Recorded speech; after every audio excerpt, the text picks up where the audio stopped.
Praise the Lord. Amen. Praise the Lord. Amen? Amen. We will continue on our series, preaching series on the book of Philippians. We are now in chapter 4, verse 4.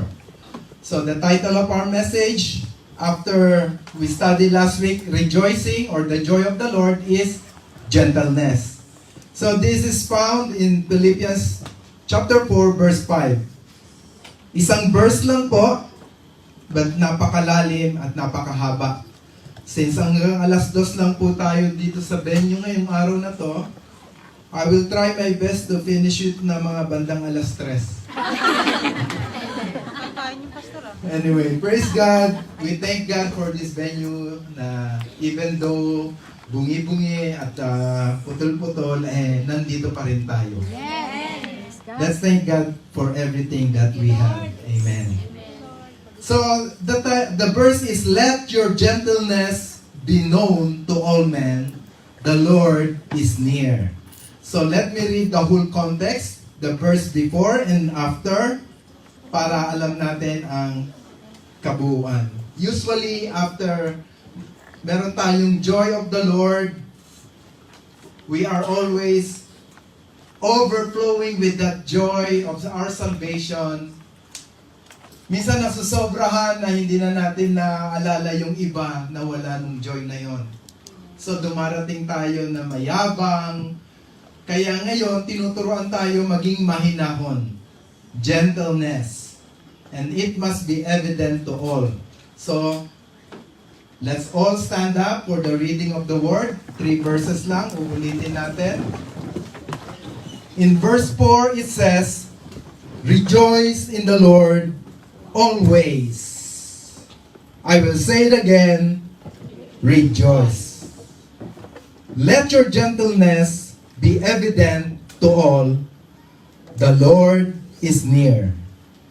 Do not be anxious about anything, but in every situation, by prayer and petition, with thanksgiving, present your requests to God. Let us pray. Father in heaven, in the name of your Son Jesus and by the power of the Holy Spirit, we come to you, humbling ourselves, knowing that without you, we are nothing. Lord, we know that your Holy Spirit is the best teacher and preacher and explainer for your word. You wrote this and you are the one who can explain it to each and every one of us here. We ask for your help. This is our prayer. In Jesus' name, everybody will say, Amen. At makakaupo na po. Ngitian mo ang katabi mo, sabihin mo, God bless you. At huwag pag inantok ako, binibigyan kita ng karapatan na sampal, kalabitin ako. Kalabitin lang. Ayoko po. Praise the Lord. So, let me give you a short introduction about gentleness. It is one word, but it's so deep. So, we know that Philippians is the gospel of joy. Rejoice in the Lord is a common phrase repeated many times in the New Testament. So, we can observe in this passage na sumunod siya dun, yung gentleness, sumunod dun sa rejoicing in the Lord.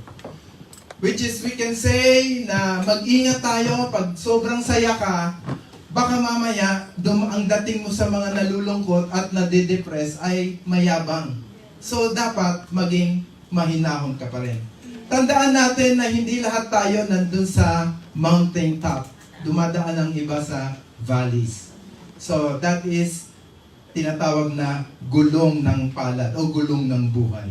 Minsan nasa taas, minsan nasa ilalim, no? So, and now, for us to understand, we should understand that gentleness is the character of God. God is love. Amen? So, when you describe about our God, the God of Abraham, Isaac, and Jacob, the God of the Old Testament, the God of Israel, and our God, the New Testament. He is love. And one mark of love is gentleness. So, the Father is gentle, the Holy Spirit is the gentle spirit, the still small voice, and the Son, Jesus Christ, exemplified or live a life of gentleness. Throughout His life, He is a gentleman, a gentle person. Amen? So, bago tayo magpatuloy, tingnan natin yung how God, who is Almighty in the Old Testament, is gentle. Di ba God can open the Red Sea, He can rain storm, He can rain fire from heaven, but we can see His gentleness.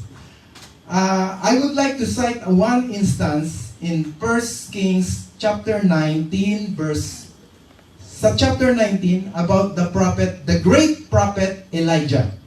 So Elijah is a great prophet. He defeated so many other false prophets by a miracle from God. And just after that victory, na-depress siya. See? Kung si Elijah nadidepress, sabi mo sa katabi mo, di ba nadidepress ka rin? So be gentle to me. Be gentle to one another.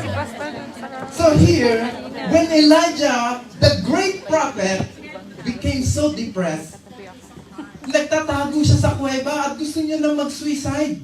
Gusto niya na magpakamatay. Sabi niya, wala na akong ihaharap na lakas. O Diyos, patayin mo na lang ako. Di ba, dumarating tayo sa ganung panahon?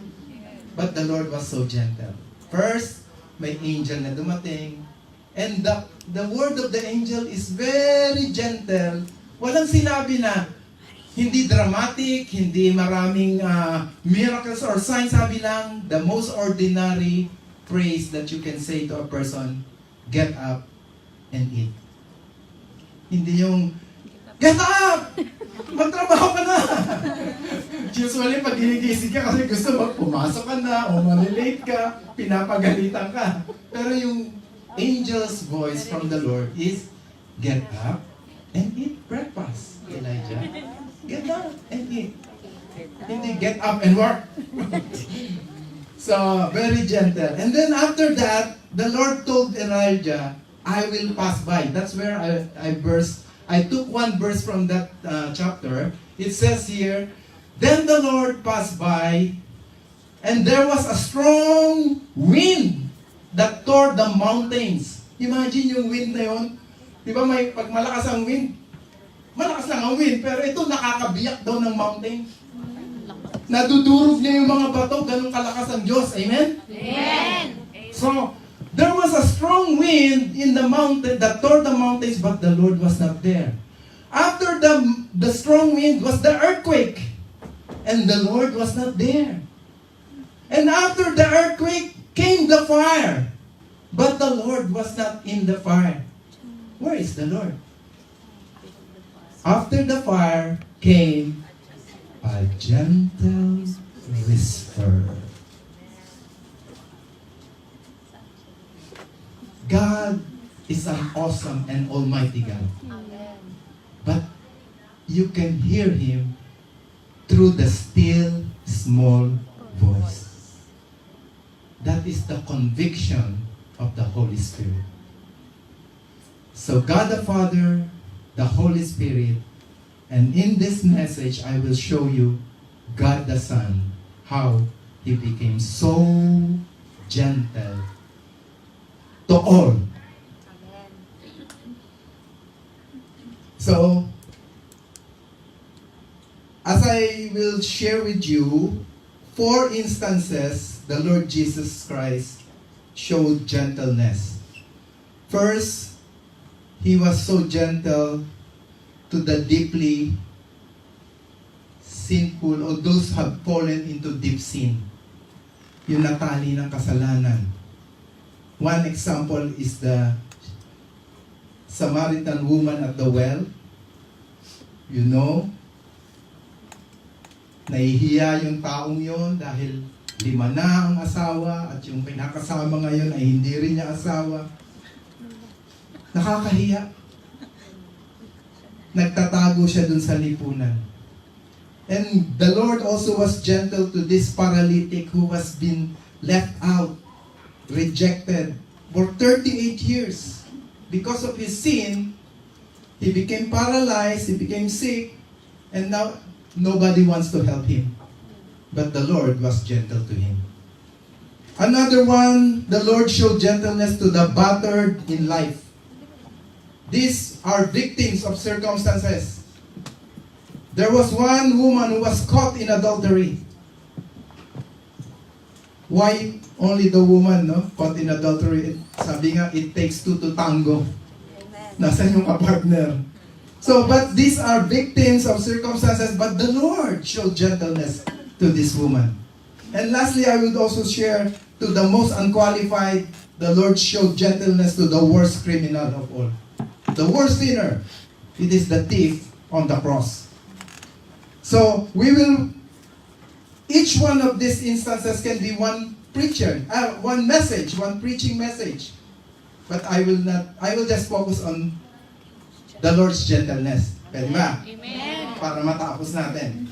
We will focus only on some lines where the Lord tactfully, the carefully chosen words of Jesus given to these people. Remember, Jesus said, I will only say what I hear my Father say. I will only do what I see the Father do. So, yun po ang mga pag-focus natin. The gentleness part of these narratives, of these stories. So, again, tandaan natin, all these four characters ay mga pinulot ng Panginoon sa putikan. And then, He gave new direction in their lives. So, makaka-relate po tayo. Amen? Saan ba tayo pinulot ng Diyos? At yung pong mga umiiwas naman sa Lord, alam natin, of course, if a gentle person, lalapitin niya ng mga tao, kagaya ni Lord. Pero meron din mga lumalayo kay Jesus. Tumatakas. First, the proud. Yung akala nila, kaya nilang iligtas ang sarili nila. And then, the hypocrites. Yung mga nagpapakitang tao lang. Ayaw nila kasi ma-expose. At lalo na yung mga may tinatagong kasalanan. Those who are living in sin and they don't want to be exposed. Because the light of Christ will expose them.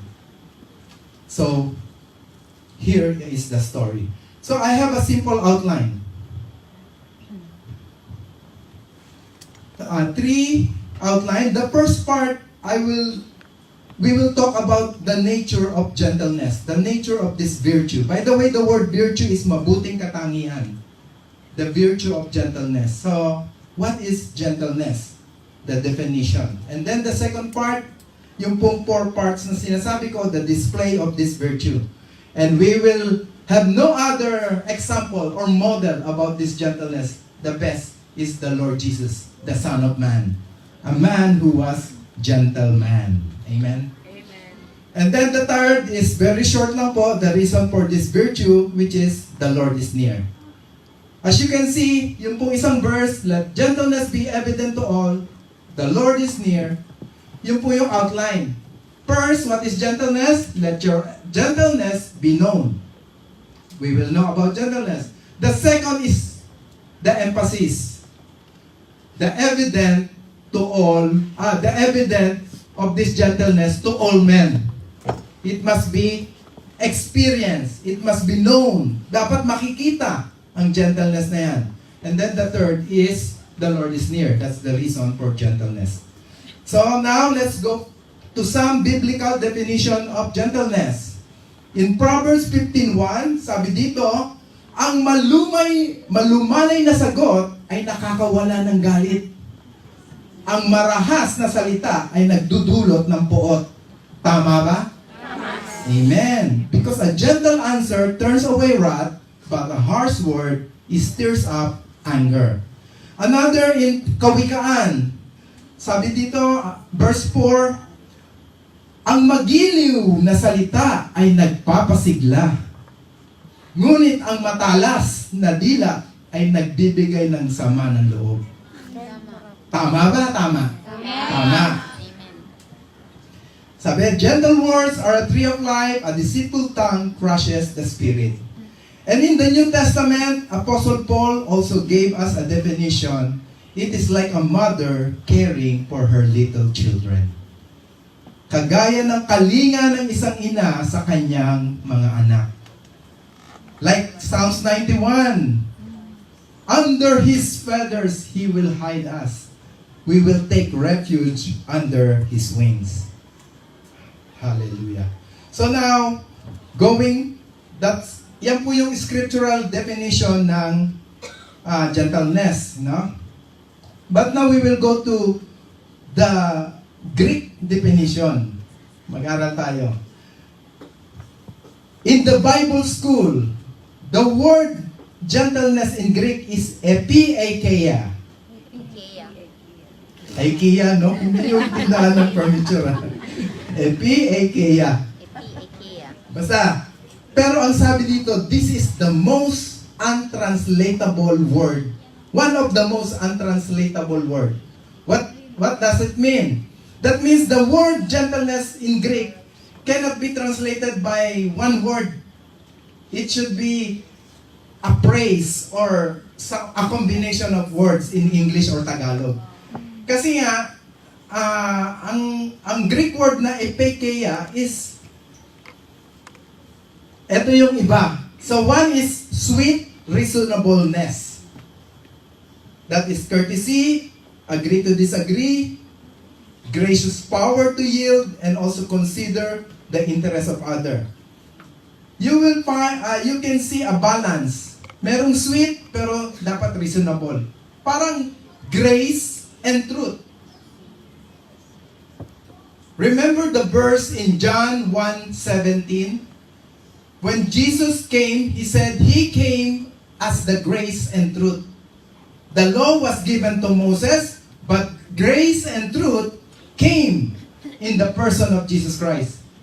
Grace and truth was not given to Jesus. He is grace and truth.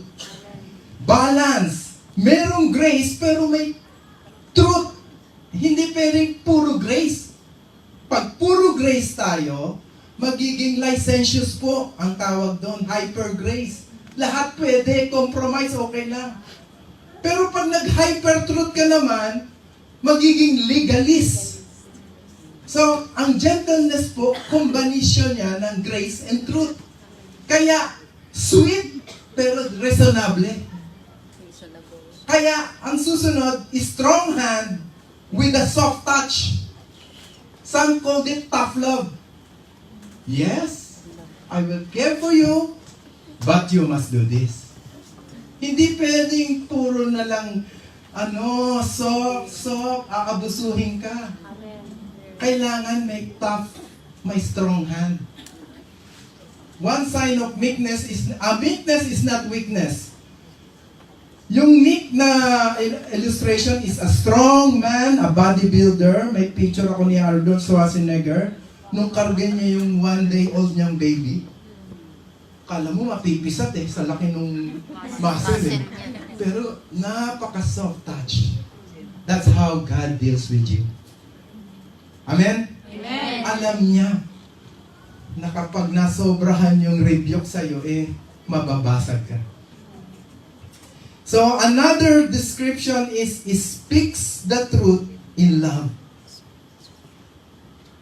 So, this is telling your loved one the truth. Yung totoo sasabihin mo sa kanya. Even painful truth. If you really love them, you have to tell them, mali yan, itigil yan. Mahal kita, kaya ako sinasabi. That is speaking the truth in love.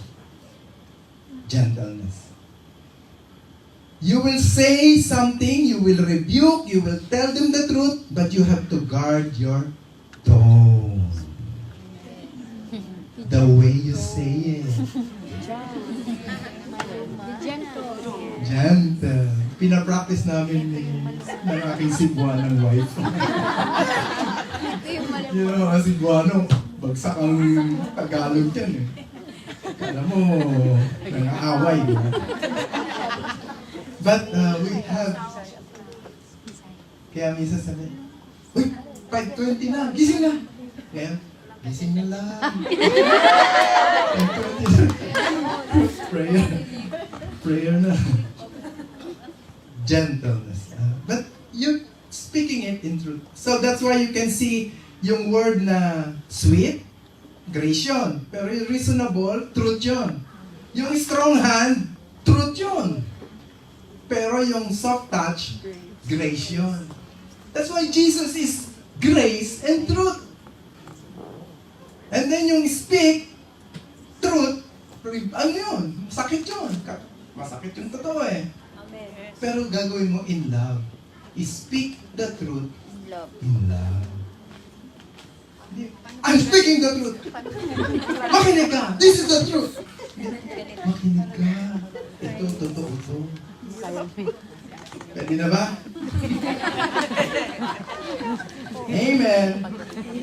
Because why? That is the character of God to Elijah. That's the character of the Holy Spirit. And this is the character of the Son of Man. Let me give you a prophecy in the book of Isaiah. Isaiah prophesied about the coming Messiah, Jesus Christ. And this is his description. Actually, this is in Isaiah 42, but Matthew quoted it in his Gospel, Matthew 12:20. He is describing Jesus Christ, the Messiah. When he becomes a man, he said, a bruised reed he will not break, and a smoldering wick he will not snuff out, till he has brought justice through to victory. So Jesus was described as a gentleman, gentle person, mahinahon. How gentle he is. A bruised reed, he will not break. And a smoldering wick, he will not snuff out. English kasi, Tagalogin natin. Amen. Pero alam niyo po ba yung reed? Yan po yung tambok. Alam mo yung walis tambok? Tambo. Yung mga dayami, dahon. Kaya kapag may lamat o medyo baloktot dyan, tinatapon na lang yan. Marupok, walang halaga. Ang dami kasi mura eh. Kaya yung mga, pero si Jesus, yung marupok, hindi niya itatapon. Tapos daw yung mitya na umaandap-andap na, halos mawawalan na ng power, hindi niya i-snuff out, hindi niya babaliwalain. Anong gagawin niya? Papaypayan, bubuhayin, para yung apoy mo, Magdingas. umalag uli, hindi ka na aandap-andap. That is how gentle the Lord is to us.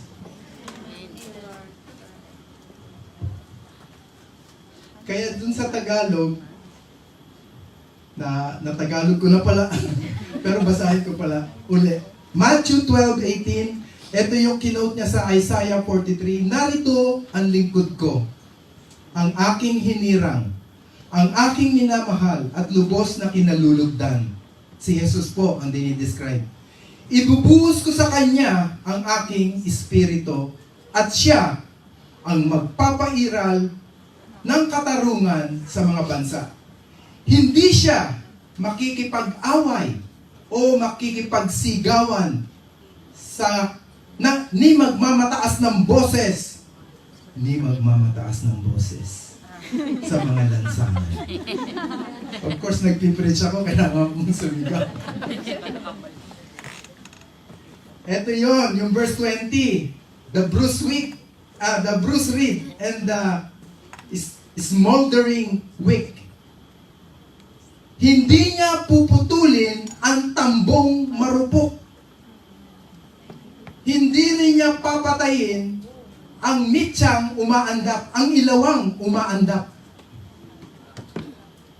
Hanggang katarungay, hindi nagtatagumpay ng ganap at ang pag-asa ng mga hintil sa kanya ay ilalagak. Ikaw ba'y naging marupok na tambo? Yes. Hindi tambo, marupok. Marupok. Sa tukso, sa laman, sa pera. Amen. Marupok. Marupok. Huwag kang mawala ng pag-asa. Hindi ka itatapon ni Lord. He Amen. will be gentle to you. Ikaw ba'y mawawala na ng apoy? Ang iyong fire ay umaandap-andap. Amen. Smoldering wick. Yung mitya mo, mamamatay na. Amen. Huwag kang mag-alala. Hindi ka bubusan ng gas. Para lumiyab. Ikaw ay papaypayan. The Lord will fan your faith back to flame. And you will light. Amen. Hallelujah. That's how gentle the Lord is. So let's look at some instances when the Lord, when this prophecy was fulfilled, that the Lord Jesus Christ truly showed how He deals with life na marupok, with people na nawawala na ng apoy. We can see how gentle He deals with them. Kasi yung tambong marupok, kapag mabigat ang kamay mo doon, lalong putol yun. Kaya dahan-dahan mo yun itutuwid. At lalo na yung nitya, kapag mamamatay na, kapag ang ihip mo o paypay mo masyadong malakas, Patay agad. lalong mamamatay yun. Kaya ganun ka-gentle, ganun ka-ingat ang Panginoon. Kaya ba natin yun? Kaya. Kayang-kaya ni. Hindi ka sigaw ng sigaw dyan. Anyway, on this, the second point, yun po, dito tayo medyo magtagal, kaya sabi ko, abutin tayo ng alas 4. Yeah. The Lord is gentle to the least. Yeah. First to the Samaritan woman at the well. And then, the Lord is gentle to the left out. This is the story of the paralytic in the pool of Bethesda, John chapter 5. And then there is the gentleness of the Lord to the lost. This was the woman caught in adultery, John chapter 8, in Jerusalem, in the temple. And then the last is the last. The Lord is gentle to the last. This is the criminal at the cross. Luke 23. As I've said, each of this story is one preaching on its own, but I will just focus on the gentleness of Jesus.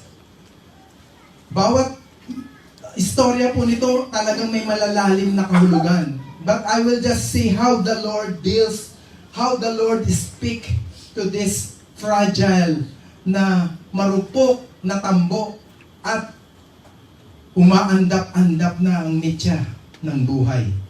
So, let's see the first. The first is the Samaritan woman at the well. So, it is so long. Pag binasa pa lang, talagang mahaba. But I will just get a few verses. The context of the story was this. Jesus was going through this Samaria. Ang Samaria po, alam natin sa story, nakaaway ng mga Jew. Hindi sila magkasundo. They look, minamata ng mga Jew ang mga Samaritano. So, ang nagkataon, nag-stop over sila doon sa kanilang traveling at pagod na pagod si Jesus doon sa well. Tanghaling tapat, 12 noon, may isang babaeng mag-iigib. Bakit kaya 12 noon? Of course, iwas sa tao. Iwas sa mga marites. Yung mga mata ng tao. Siyempre, sikat siya. Malamang maganda to. Kasi 5 na yung asawa eh. At may bago na naman boyfriend. Kasing ganda siguro ni Sunshine Cruz, no? Baka mas maganda pa, pero basta alam natin, ito ay natatakot sa mata ng tao. May being ostracized or rejected. But the Lord was gentle to approach her. So, napakasimple. Start, the Lord, yung icebreaker ni Lord, can you give me a drink? Sabi nung maganda, wow, guwapo. Dahil sabi niya, you're a Jew, I'm a Samaritan. Hindi ka pwedeng, actually sa Samaritan, yung kinainan nila, kutsara, tinidor, at baso, hindi ginagamit ng mga Jew yan, kahit sa mga restaurant nila. It's unclean sa kanilang mata. So, ganun yung sagot ng babae. Pero sabi ni Lord, nag-start na si Lord mag-share ng gospel. This is about the living water. And if you only know who am I talking to you, you will be blessed. Parang sinabi niya na, nagkwento siya na nagkwento. So, dito mo makikita yung one definition of gentleness, the sweet reasonableness. Amen? Hindi harsh ang approach ni Lord, kahit alam niyang makasalanan tong babaeng to, binigyan niya ng pagkakataong makinig. Bago niya i-review, kinanait muna dito sa babaeng ito yung uhaw sa malinis na buhay, malinis na